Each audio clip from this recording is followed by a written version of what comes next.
Now we're on to the second problem on the practice test, making decisions, and I've got 3 different problems here we have to make decisions. So this is the first one, and this happens to be the simplest. So we're going to ask the user for the cost of a purchase.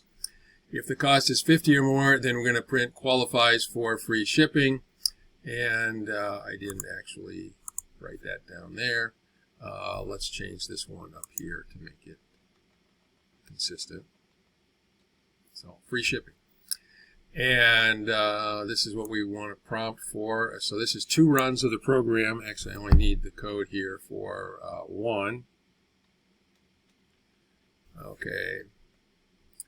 So let's leave a couple of blank lines here, and we'll paste that in. And these 2 lines I'm going to do a control 1 on, and it'll comment them out. So I'm going to ask for the purchase price, and this can have a decimal in, so we need to do a float. So price is equal to float of whatever the input, and the prompt is going to be purchase price,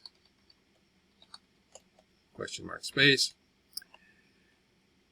Then I need an if statement. If price is greater than or equal to 50, and I don't need to put the 0.00 on there, but I will just emphasize the fact that this is a floating point number that we're comparing. And what I want to do is I just want to print free shipping.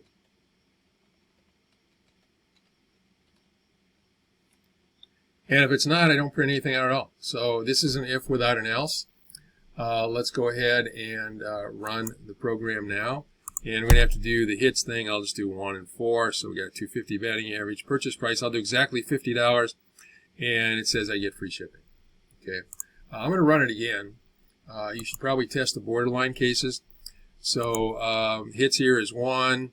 And at bats, we'll do 4 again. And purchase price will be $49.99 and hit enter. And I get nothing back because if it's not over 50, we're not supposed to print anything. So that takes care of question number 2 on the test, practice test.